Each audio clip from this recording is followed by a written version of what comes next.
बच्चों अगर रेजिस्टेंस निकालेंगे सीरीज में, रेजिस्टेंस इन सीरीज, इसका फॉर्मूला ड्राइव करने के लिए आता है, एग्जाम के अंदर आ सकता है फॉर्मूला। इक्विवेलेंट रेजिस्टेंस कैसे निकालेंगे, इक्विवेलेंट रेजिस्टेंस, इसके लिए एक रेजिस्टेंस जानो, तो ध्यान देना यहाँ पे, ठीक है कि क्या हो रहा है यहाँ पे, बिल्कुल हिंदी हो सकता है।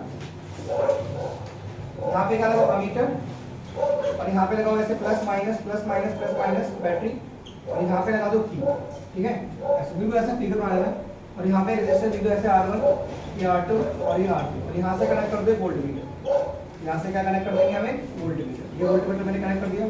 और ये प्लस टर्मिनल है, यहाँ पे एमीटर लिख दो, ये प्लस है, यहाँ प्लस लिख दो, यहाँ माइनस लिख दो। करंट का फ्लो ऐसे होगा प्लस टू माइनस, करंट ऐसे जाएगी प्लस टू माइनस, यहाँ जाएगी फिर यहाँ जाएगी एंड फिर यहाँ जाएगी और फिर ऐसे आ जाएगी फिर ऐसे जाएगी। तो ये हमारी करंट का फ्लो है, ठीक है। अगली बात सुनो, यहाँ पे जो ना पोटेंशियल जो होगा, यहाँ पे पोटेंशियल अलग होगा, यहाँ पे पोटेंशियल होगा V1, यहाँ पे पोटेंशियल होगा V2 और यहाँ पे पोटेंशियल होगा V2। करंट सब में सेम जाएगी, इसमें भी इसमें भी इसमें भी, मैंने पिछली क्लास में बताया था करंट इसमें भी I1 जाएगा, I जाएगा इसमें भी I, इसमें भी I, पर पोटेंशियल अलग अलग होगा। तो यहाँ का जो पोटेंशियल होगा फ्रॉम ओम्स लॉ से, फ्रॉम कौन से लॉ से, from Ohm's law. Ohm's law से हमें क्या पता है कि V1 क्या होगा, V1 होगा I इंटू में R1 एंड V2 क्या होगा I इंटू में R2 एंड V3 क्या होगा I इंटू में R3। यहाँ पे ना I लिखना, I1 I2 I3 लिख देना, सही है, क्योंकि सब में करंट सेम जाएगा। तो क्या लिखा है सर भाई, क्या लिखा है I। अब ये तीन इक्वेशन है हमारे पास, equation number 1, equation number 2, equation number 3, ठीक है बच्चों। अब इनको ऐड कर देंगे, क्या कर देंगे इनको ऐड, तो एडिंग फर्स्ट सेकंड थर्ड ऐसे ऐड कर दो इनको, एडिंग कर दो first plus second and plus third, इनको ऐड कर दो, ठीक है।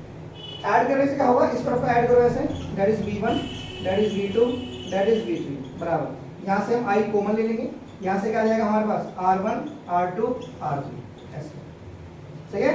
जब ऐड किया तो ऐड करने से I कॉमन ले लिया हमने, तो यहाँ पे क्या आ गया R1 plus R2 plus R3। Okay, अब एक बात सुनो कि अगर मान लो मैं एक ऐसा रेजिस्टेंस ले लूँ, ऐसे ये ऐसा रेजिस्टेंस ले लूँ मैं, यहाँ पे एक वोल्टेज लगा दूँ प्लस माइनस और ये ऐसे की लगा दिया, दिस इज की क्लोज स्विच, और यहाँ पे हमने ना इक्विवेलेंट रेजिस्टेंस ले लिया, मतलब ये वाला जो रेजिस्टेंस है ना ये इन सबके बराबर है, क्या इन सबके बराबर। तो यहाँ पर V का फॉर्मूला क्या होगा, यहाँ पे करंट जाएगा I, तो यहाँ पे इस V का फॉर्मूला क्या होगा, इस V का फॉर्मूला होगा I into R equivalent, I into R equivalent, इस V का फॉर्मूला। अब इस V को है ना, ये जो हमारा टोटल V बन चुका है, V1 V2 V3, ये सारा यहाँ से आएगा, V1 V2 V3 सब कहाँ से आएगा, यहाँ से, तो ये टोटल V के बराबर है। तो V कितना हो गया हमारे पास I, this is R1, now this is R2 and this is R3 ऐसे। अब इस V की जगह क्या लिख लेंगे हम, I इंटू R इक्विवेलेंट, क्या लिख लेंगे I इंटू, नाउ V की जगह लिख लेंगे I इंटू में R इक्विवेलेंट, और ये सब क्या हो जाएगा हमारा, now this is I, now this is R1, now this is R2 and this is R3, so I से I कैंसिल हो जाएगा, सो R इक्विवेलेंट का मतलब क्या हो जाएगा बच्चों, R इक्विवेलेंट का मतलब हो जाएगा R1 plus R2 plus R3 ऐसे। तो इक्विवेलेंट रेजिस्टेंस सीरीज में ऐसे निकालेंगे R1 plus R2 plus R3। अब सपोज देखो सुनो, ये हो गया, मान लो ये एक रेजिस्टेंस ऐसा है, 2 ये 4 और ये 6 ऐसे, ये हमारे पास तीन रेजिस्टेंस है बच्चों ऐसे, तो अगर 2 ओम का है हमारे पास, ये 4 ओम का है और ये 6 ओम का है, ठीक है। तो हमें इनका इक्विवेलेंट रेजिस्टेंस निकालना है, क्या निकालना है इक्विवेलेंट, तो आप इन सबको ऐड कर दो ऐसे। तो इक्विवेलेंट रेजिस्टेंस का फॉर्मूला क्या हो गया, R1 plus R2 plus R3, तो इन सबको जोड़ दीजिए आप, 2 जमा 4 जमा 6, तो आंसर 12 ओम ऐसे, ये है इक्विवेलेंट रेजिस्टेंस, सही है। लेकिन सपोज करो अगर ये सारे रेजिस्टेंस एक ही वैल्यू के हुए, मतलब ये सारे रेजिस्टेंस ऐसे हुए, ये भी R है, ये भी R है और ये भी R ही है, सब R ही है बच्चों, ये सारे रेजिस्टेंस इक्वल वैल्यू के हैं, ठीक है, ध्यान रखो सीखो, ये सारे R है, ये भी R है, ये भी R है, R है। अब जो इक्विवेलेंट रेजिस्टेंस हो जाएगा वो क्या हो जाएगा, इक्विवेलेंट रेजिस्टेंस वो क्या हो जाएगा R प्लस R, यानी क्या हो जाएगा NR, that is equivalent resistance, like this. अगर सारे रेजिस्टर इक्वल वैल्यू के होंगे तो फॉर्मूला क्या होगा NR, क्या होगा NR। इसको ऐसे समझो, मान लो हमारे पास है ना कुल 10 रजिस्टर है, कुल कितने रजिस्टर हैं, 10 रजिस्टर हैं, और ईच हर किसी का जो वैल्यू है वो 2 ओम है, क्या है 2, तो नेट रेजिस्टेंस कितना होगा, इक्विवेलेंट रेजिस्टेंस, तो आप दोनों को मल्टीप्लाई कर दो, 2 गुणा 10 तो आंसर 20 ओम हो जाएगा ऐसे, सही है। सपोज हमारे पास 10 रजिस्टर है और हर किसी की वैल्यू कितनी है 2, तो कौन सा फॉर्मूला यूज करेंगे, N into R, N into R, ये फॉर्मूला तब यूज करेंगे जब सारे रजिस्टर इक्वल वैल्यू के, सारे रजिस्टर इक्वल वैल्यू के। तो इक्विवेलेंट रेजिस्टेंस सीरीज में कितना होता है, R1 plus R2 plus R3, once again equivalent resistance series में कितना होता है, R1 plus R2 plus R3, सब रेजिस्टेंस को जोड़ के इक्विवेलेंट रेजिस्टेंस निकालेंगे। लेकिन जब सारे रेजिस्टर इक्वल वैल्यू के होंगे तो क्या फॉर्मूला होगा? N into R। जैसे हमारे पास 20 रजिस्टर है और हर किसी रजिस्टर की वैल्यू 4 है, तो नेट रेजिस्टेंस कितना है? 80। वेरी नेट रेजिस्टेंस कितना है? 80। समझ में आ गया? श्योर हो? कर लो क्या? चलो मैं बता देता हूँ उसको। अब देखो, जैसे हमने रेजिस्टेंस किसमें निकाले? सीरीज में। किसमें निकाले हमने? सीरीज में। सही है। अब रेजिस्टेंस निकालेंगे हम पैरेलल में। किसमें निकालेंगे बच्चों? पैरेलल में। तो पैरेलल में रेजिस्टेंस कैसे निकालेंगे?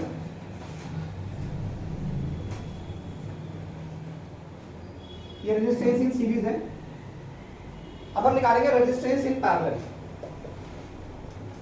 रेजिस्टेंस समझ में आ रहा है ना तुम लोग? बिल्कुल फोकस यहीं पे रखो और ये करके देखना घर पे जाके। फोकस बिल्कुल यहीं पे रखो क्या चल रहा है, और घर पे जाके आज ही करके देखोगे इसको। समझ में आ गया? देखो रेजिस्टेंस इन पैरेलल में कैसे निकालेंगे? मान लीजिए हमारे पास एक रजिस्टर ये, दिस इज वन रजिस्टर, और एक रजिस्टर हमारे पास ये है, दिस इज अनदर रजिस्टर, और एक रजिस्टर हमारे पास ये है। सपोज करो हमारे पास 3 रजिस्टर है और ये तीनों पैरेलल में कनेक्टेड हैं। कैसे? यहाँ से हम ऐसे लगा देंगे बैटरी, कॉम्बिनेशन साइज पर बैटरी, और यहाँ से क्लोज स्विच, और यहाँ पे लगा दीजिए मीटर। ये ऐसे माइनस से कनेक्ट है ना, ये माइनस यहाँ पे, तो माइनस डाल दो, यहाँ पे डाल दो प्लस, यहाँ पे डाल दो प्लस, और यहाँ पे लगा सकते हो आप वोल्ट मीटर। क्या लगा सकते हो आप? Volt meter. ऐसे लगा।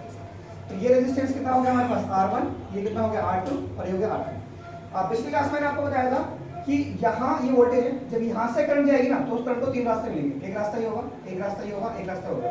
सपोज यहाँ पे करंट आपकी I1 है, और यहाँ पे करंट कितनी है आपकी?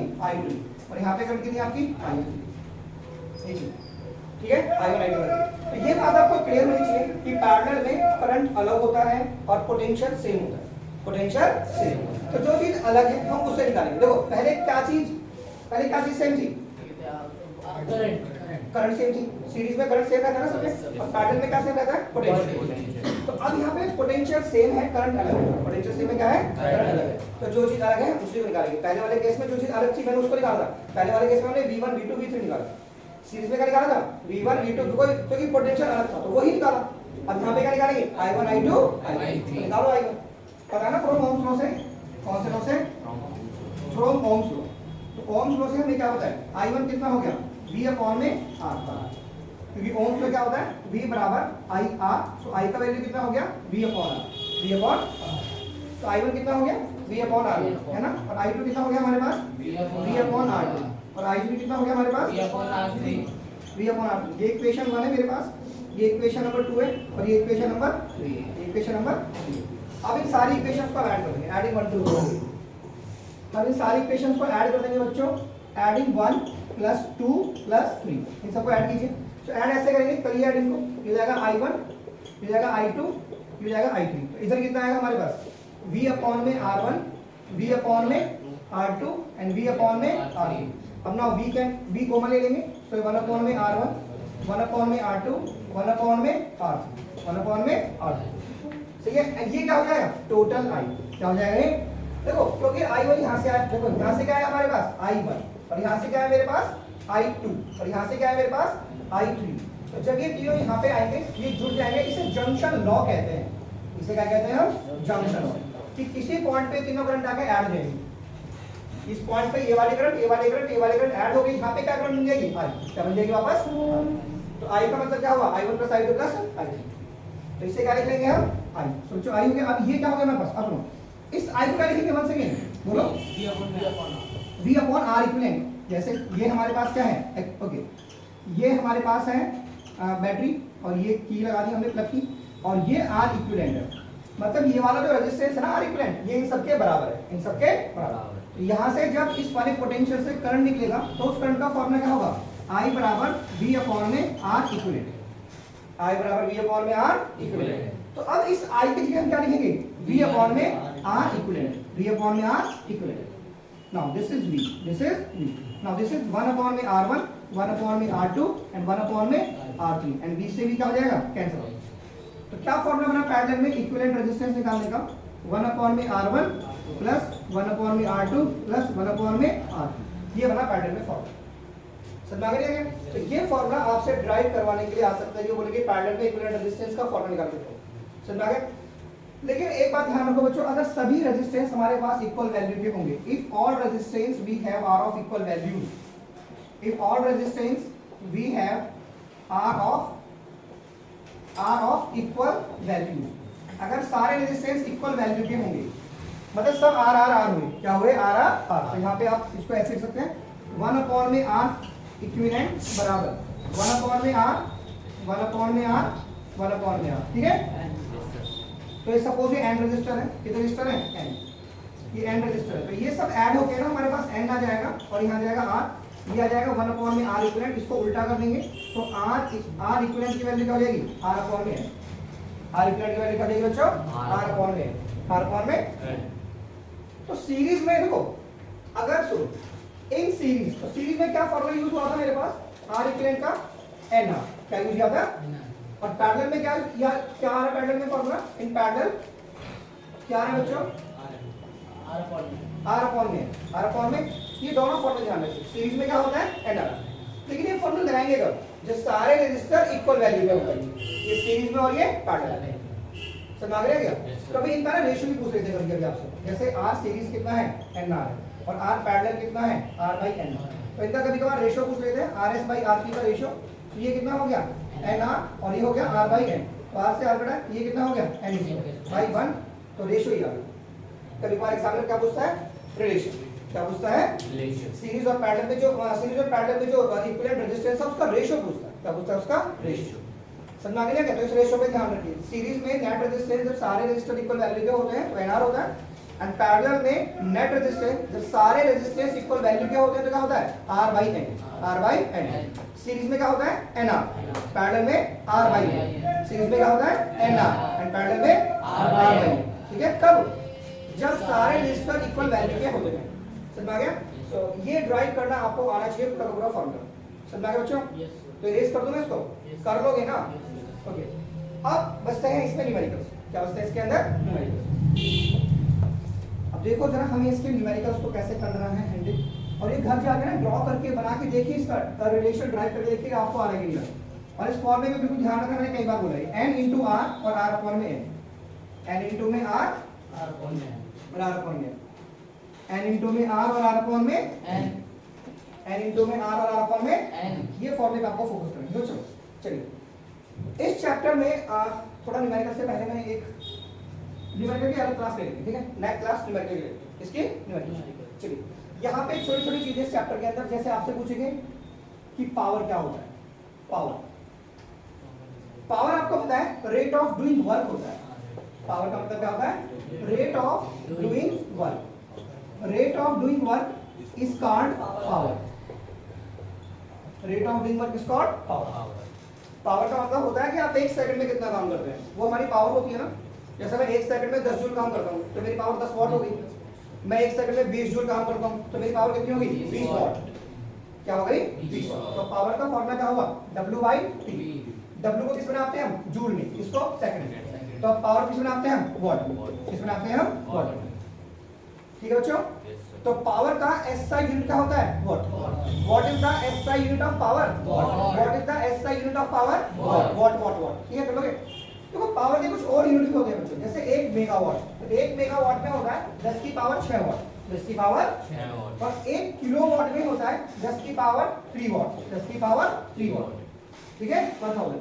एक हॉर्स पावर में होता है बच्चों 746 वॉट, 746 वॉट। और ये जो हॉर्स पावर है बच्चों, इसे कहते हैं प्रैक्टिकल यूनिट ऑफ पावर। क्या कहते हैं इसे? Practical unit of power. तो पावर की प्रैक्टिकल यूनिट क्या होती है? Horse power. मतलब जो मशीनों की पावर होती है ना, उसे हॉर्स पावर में नापते हैं। किस में नापते हैं उसे? Horse power. एक बात और ध्यान रखना, ये जो हमारा किलोवाट होता है ना, ये हॉर्स पावर से बड़ा होता है, क्योंकि किलोवाट में कितने होते हैं? 1000। ये कितने वॉट हुए? 1000। और ये कितने हुए? 746 वॉट, 746 वॉट।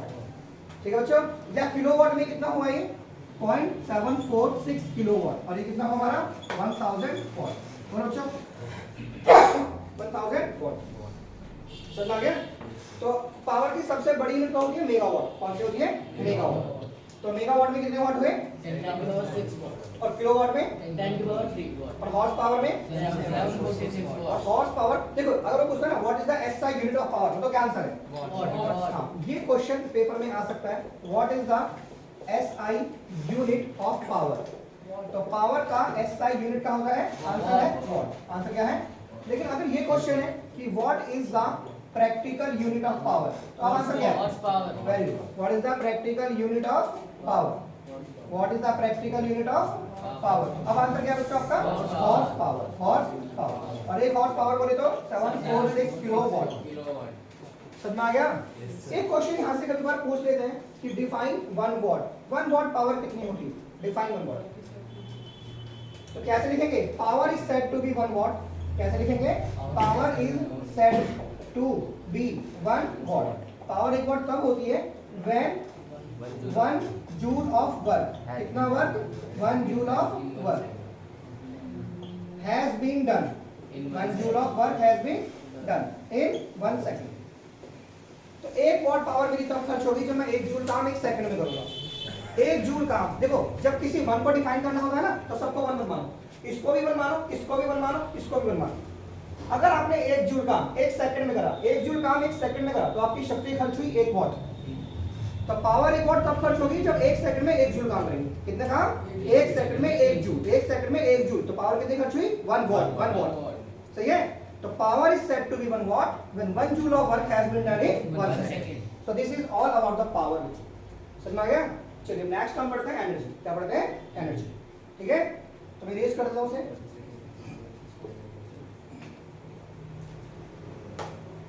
अगली क्लास में से सारे न्यूमेरिकल्स मैं करवा दूंगा आपको ठीक है इस चैप्टर के जितने भी न्यूमेरिकल्स क्वेश्चंस हैं लेकिन पूरा मैं पूछूंगा पहले ओरल टेस्ट होगा आपका मैं सबसे पूछूंगा पावर क्या होती है ठीक है पावर का एसआई यूनिट क्या होता है और एनर्जी का सब चीज पहले सबका ओरल टेस्ट होगा उसके बाद क्वेश्चन स्टार्ट करेंगे पढ़ के आना है आपको ठीक है जितना मैं पढ़ा जाता है से बच्चों चलिए now next is your energy energy क्या होती है बच्चों एनर्जी को सिंपली ऐसे डिफाइन किया जाता है capacity of doing work capacity of doing work capacity of doing work is called energy capacity of doing work is called energy is called energy तो आपके काम करने की क्षमता कार्य करने की क्षमता को ऊर्जा कहते हैं ना ऊर्जा कि कितना काम हम करते हैं वो हमारी एनर्जी होती है लेकिन 1 सेकंड में कितना काम करते हैं वो हमारी पावर होती है पूरे दिन भर में जो काम कर रहे हो आपकी एनर्जी समझा गया तो एनर्जी क्या है energy capacity of doing work capacity of doing work is called energy energy है ना तो एसआई यूनिट क्या होता है एनर्जी का एसआई यूनिट ऑफ एनर्जी बोलो बच्चों एसआई यूनिट ऑफ एनर्जी क्या होता है जूल क्या होता है बच्चों एनर्जी को हम जूल में बनाते हैं जूल सही है देखो आपसे ना पेपर में जो उनका क्वेश्चन है वो है what is the commercial unit of energy ये है उनका क्वेश्चन पेपर में आपसे what is the commercial unit of energy तो एनर्जी की कमर्शियल यूनिट क्या है तो एनर्जी की कमर्शियल यूनिट होती है 1 किलोवाट आवर इसमें दोनों को स्मॉल बनाना है तो कैपिटल बनाना है ठीक है ये स्मॉल ये कैपिटल ये स्मॉल 1 किलोवाट आवर तो ये एनर्जी की कमर्शियल यूनिट है you have to focus on the word commercial they ask the question कि what is the commercial unit of energy the answer is kilowatt hour but what is the SI unit of energy joule energy कोई सी भी हो यार chemical thermal mechanical geothermal कोई सी भी energy हो यूनिट जूल ही होगी क्योंकि पीछे एनर्जी लगा हुआ है एनर्जी ही वर्क है वर्क ही एनर्जी होता है ना तो वर्क का भी एसआई यूनिट जूल ही होता है क्या होता है जूल एनर्जी क्या होती है जूल बोलो बच्चों तो SI unit of energy joule ठीक है और commercial unit is 1 kilowatt okay अब सुनो 1 किलोवाट में होते हैं 1000 वाट 1 किलोवाट में कितने वाट होते हैं और 1 घंटे में होते हैं 3600 सेकंड 1 घंटे में ओके अब इसको इससे इंटू करेंगे बच्चों 36 इंटू 10 की पावर 5 ये हो गया वॉट इंटू में सेकंड अब मैं एक पॉइंट यहाँ लगा के एक पावर यहाँ प्लस कर दूंगा यहाँ पे पॉइंट लगा के एक पावर यहाँ प्लस करा तो वॉट इंटू सेकंड का होता है हमारा जूल क्या होता है हमारा जूल अरे वॉट इंटू सेकंड का हो गया जूल यार अभी कैसे जूल हो गया समझो ना जैसे पावर बराबर क्या होता है W/T तो W क्या होता है जूल और ये सेकंड और ये क्या हो गया वॉट क्या हो गया ये वॉट तो वॉट इंटू सेकंड क्या हो गया जूल क्रॉस करो ना वॉट इंटू सेकंड क्या हो गया जूल बोलो बच्चों yes sir what into second क्या हो गया जूल सही है? Yes, sir. तो हम पढ़ रहे हैं, क्या पढ़ रहे हैं? Capacity of doing work, capacity of doing work, capacity of doing work. काम करने की जो क्षमता है उसे क्या कहते हैं? ऊर्जा, एनर्जी कहते हैं। और एनर्जी को हम जूल में नापते हैं। किसमें नापते हैं? जूल में। लेकिन अगर मैं तुमसे पूछूं, पेपर में क्वेश्चन आया कि एनर्जी की कॉमर्शियल यूनिट क्या है? 1 किलोवाट आवर, और उसमें कितने जूल होते हैं? 1 किलोवाट आवर में कितने जूल होते हैं? 3.6 इंटू 10 की पावर 6 जूल। 3.6 इंटू 10 की power 6 joule are in 1 kilowatt hour. 1 kilowatt hour. और 1 किलोवाट आवर जो है ना बच्चों, सुनो, इस 1 यूनिट जो होता है ना, 1 यूनिट, इसका 1 यूनिट भी है। क्या कहते हैं इसको? 1 यूनिट। यार इसका मतलब समझो, जैसे मान लो 1 किलोवाट की कोई चीज है और वो 1 घंटा चल गई। 1 किलोवाट की कोई चीज 1 घंटा चलेगी ना, तो उसने 1 यूनिट बिजली खा ली। ये मतलब है 1 किलोवाट, जैसे 1 यूनिट बिजली मान लो 10 रुपए की है, तो 1 किलोवाट की कोई चीज है, अगर वो 1 घंटे में 1 घंटा चलेगी, 1 घंटा चलेगी 1 किलोवाट की चीज, तो वो 1 यूनिट बिजली खा जाएगी 10 रुपए की। सपोज, समझा गया नहीं यार? बोलो चो। ये होता है एनर्जी का कमर्शियल यूनिट। एनर्जी का कमर्शियल यूनिट क्या होता है? Kilowatt hour. ऊर्जा का वाणिज्यिक मात्रक है किलोवाट आवर। 1 किलोवाट आवर का 1 यूनिट ही होता है। 1 किलोवाट आवर में 1 यूनिट ही होता है। लेकिन आज की क्वेश्चन कि 1 यूनिट में कितने जूल होते हैं? 3.38 10 की पावर 6। देखो मैं क्वेश्चन बना रहा हूं। How many joules, how many joules are in, अरे इधर देखो बच्चों, 900 यूनिट। 900 यूनिट में कितने जूल होंगे? 900 यूनिट में कितने जूल होंगे? तो योर आंसर इज, आप लिखोगे कि सर 1 यूनिट में है ना, कितने जूल होते हैं? 1 यूनिट में कितने जूल होते हैं? तो 900 यूनिट में कितने होंगे? 900 यूनिट में 3.6 इंटू 10 की पावर 6 इंटू में 900। सही है? यहां से पॉइंट हटा के जीरो लगाओ, उसको इससे काट दिया। बोलो बच्चों। अब जो है ना, इसकी गुणा इससे कर दो आप, तो कितना हो गया? 9 छिक्के 54 का 4 का, हाथ से लगे 5, 9 क्या 27 और 5 32। अरे जीरो से जीरो काटा है, जीरो बचा। अरे इस 9 का इंटू से कर दिया, ये 6 बचा है, जीरो बचा भाई। 10 की पावर 7, 10 की पावर 7। अब यहाँ पे पॉइंट जब मैं लगाऊंगा तो इधर प्लस 2 करूंगा, प्लस 2, तो 3.24 इंटू में 10 की power 9, that is joule, that is joule. समझ में आ गया? तो ऐसे क्वेश्चन करना। जैसे देखिए आपके क्वेश्चन कि 250 यूनिट है, चलो बताओ 250 यूनिट में कितने जूल होंगे? आपका आंसर है कि सर 1 यूनिट में इतने जूल होते हैं, 1 यूनिट में इतने जूल होते हैं। तो 250 यूनिट में कितने होंगे? 250 से मल्टीप्लाई, चलिए करिए। 250 इंटू में ये है ना, और इंटू में ये। अब सुनो, यहां से पॉइंट हटा के एक जीरो यहां लगाओ, इसको इससे काट दो। 25 छिक्के 150 की जीरो, हाथ से लगे 15, एंड 25 की 75 और 15 90। यहाँ पे ये लग गया जूल में आ गया बच्चों। अब ये दोनों जीरो इसको दे दो, तो 10 की पावर 8, ये हो गया 9 और ये हो गया जूल। Like this. समझ आ गया? तो ये था हमारा एनर्जी। क्या था हमारा ये? एनर्जी। देखो दे आस्क द क्वेश्चन, एनर्जी की सबसे बड़ी यूनिट कौन सी है? किलोवाट। कौन सी यूनिट है? किलोवाट। और अगर तुमसे पूछते ना स्मॉलेस्ट यूनिट ऑफ एनर्जी, क्या पूछते हैं आपसे? स्मॉलेस्ट यूनिट ऑफ एनर्जी क्या होती है? 1 इलेक्ट्रॉन वोल्ट। क्या होती है? आज थोड़ा मैंने वेलोसिटी ना लगे इसलिए ऐसे बनाया, चलिए वेलोसिटी लगी। 1 इलेक्ट्रॉन वोल्ट, तो 1 इलेक्ट्रॉन वोल्ट में 1.6 इंटू 10 की पावर 19 एनर्जी, माइनस 19 जूल होता है, माइनस 19 जूल। तो 1 electron volt equals to this much. बोलो, तो एनर्जी की सबसे छोटी यूनिट कौन सी है बताओ? 1 इलेक्ट्रॉन वोल्ट। 1 electron volt. और सबसे बड़ी unit 1 kilowatt hour. 1 kilowatt hour. 1 kilowatt our में कितने जूल हुए? 3.6 इंटू 10 की पावर 6 जूल। 3.6 इंटू 10 की पावर 6 जूल। और 1 किलोवाट आवर होता क्या है? 1 यूनिट। 1 यूनिट। वो क्या होता है? Commercial unit of energy. Commercial unit of energy. वैसे एनर्जी का एसआई यूनिट क्या होता है? जूल। एंड वर्क का? वर्क का यार, वर्क का भी तो जूल ही होता है यार। अरे वर्क और एनर्जी दोनों एक ही चीज है। पावर का होता है वर्क, पावर का क्या होता है? वॉट। बता दो बच्चों भाई सब, रेस कर दूं? कर लोगे? कर लोगे ना? छोटी छोटी डेफिनेशन है। Rate of doing work is called power, capacity of doing work is called energy. Power को नापते हैं वॉट में, एनर्जी को नापते हैं जूल में। एनर्जी को नापते हैं, पावर को नापते हैं वॉट में, मोटी सी बात। और एनर्जी का कमर्शियल यूनिट क्या होता है? Kilowatt hour. 1 किलोवाट आवर में कितने जूल होते हैं? 3.6 इंटू 10 की पावर 6 जूल। क्लियर है?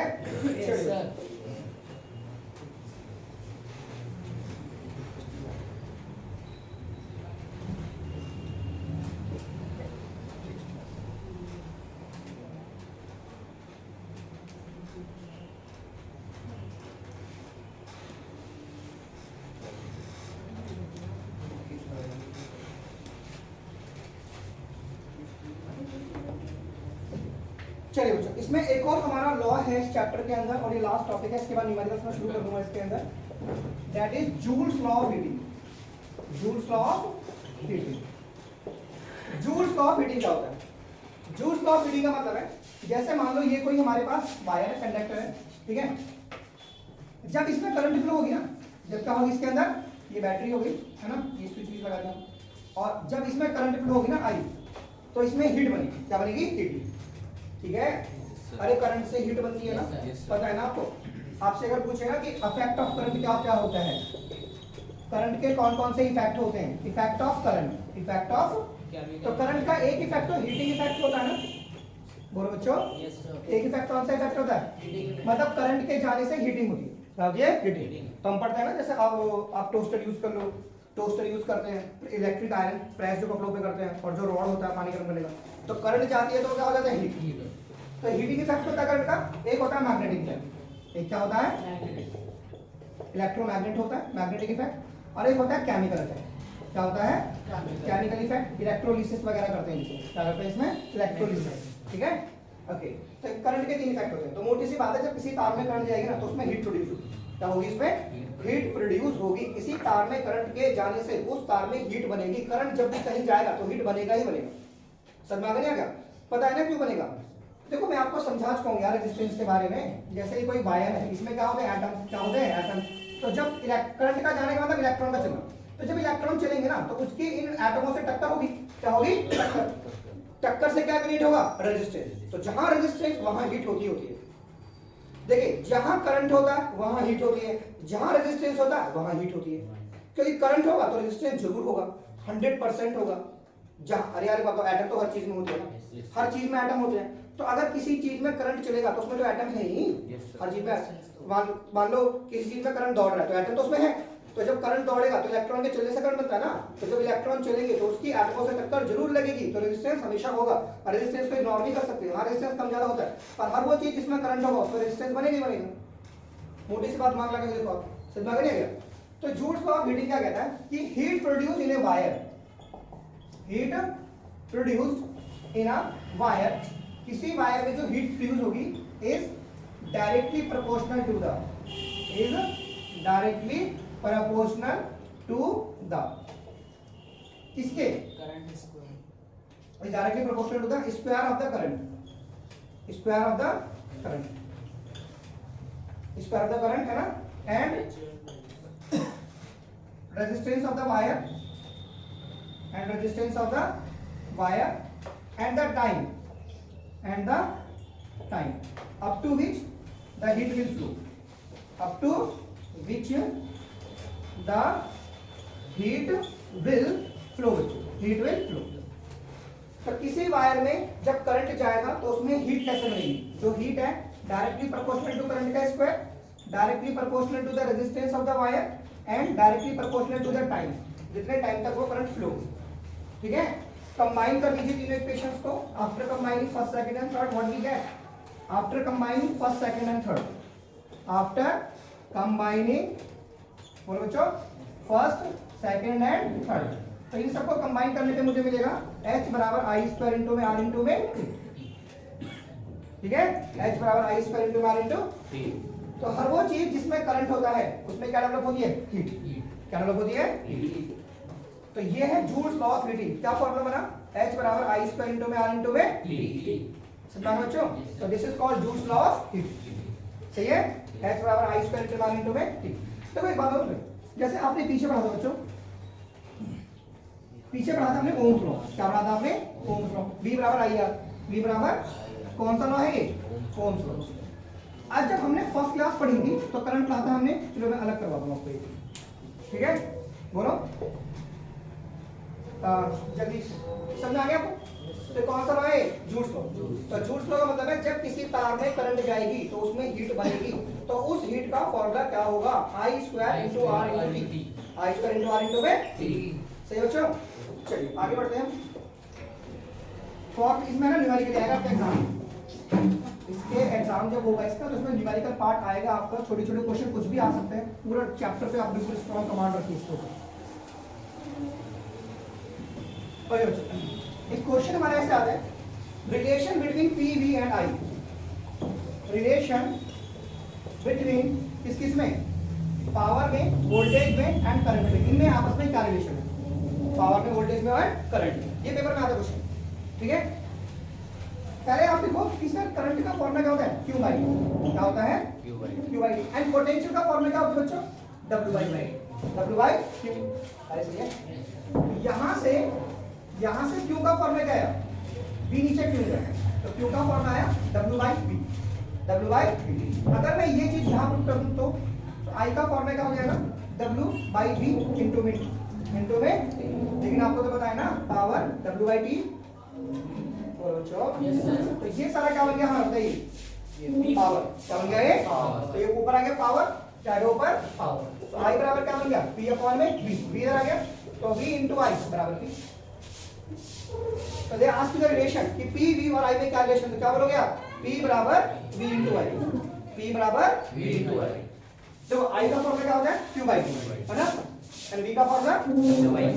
तो यहाँ से Q का फॉर्मूला, हाँ तो ये Q का फॉर्मूला यहाँ पर करो W by V, W by, अरे T तो यहाँ T है, तो W बाई T क्या हो गया, पावर, W बाई T क्या हो गया, पावर। तो ये पावर लिखी, नीचे V बचा, किसी का बचा, ये तो पावर हो गया ना, ये V बचा ना, तो V कहाँ गया, ऐसे, हाँ क्रॉस, ठीक है बच्चों। तो P का फॉर्मूला क्या हुआ, V इंटू I। अब मेरी बात सुनिए सर, आपने बताया P का फॉर्मूला V इंटू I, पर ओम्स लॉ तो कहता है V बराबर आएगा, V बराबर आएगा, ये कौन सा लॉ है हमारा, ओम्स लॉ, कौन सा लॉ है, तो यहाँ पे क्या पुट कर देंगे हम, I R, तो this is your I R into में I, तो फॉर्मूला क्या बन गया, I स्क्वायर इंटू में R, that is P, P। तो P का एक फॉर्मूला क्या बना, I स्क्वायर, बट इस I को मैं यहाँ से V बाई R भी लिख सकता हूँ, क्या लिख सकता हूँ, V बाई R। तो यहाँ पे लिख दो हम V बाई R का होल स्क्वायर, तो आंसर ये आ गया। तो यहाँ से कितना हो गया, V square by R square into में R, यहाँ से क्या बन गया हमारा P, R से R कैंसिल, तो आंसर क्या आ गया, V square by R, that is P। तो कुल मिला के देखो, अभी फिर P बराबर VI भी होता है बच्चों, I स्क्वायर इंटू R भी होता है बच्चों, V स्क्वायर बाई R भी होता है, एंड W बाई T भी होता है, W बाई T। ये सब P होता है, ये सब क्या होता है P। एंड हीट क्या होती है हमारे पास, हीट होता है I स्क्वायर इंटू में R इंटू में T, बट ये बन गया P, सो P इंटू में T, that is also heat. बोलो, तो ये थे हमारे सारे के सारे। अगर मैं इसमें फॉर्मूले की बात करूं तो एक करंट का फॉर्मूला, ये पावर का फॉर्मूला, ये बोलो सही है, करंट का, पावर का, वोल्टेज और करंट में रिलेशन ऐसे, वोल्टेज करंट इसमें रिलेशन, पावर के तीनों फॉर्मूले वो लिखे हुए हैं वहां पर, पावर के सारे फॉर्मूले।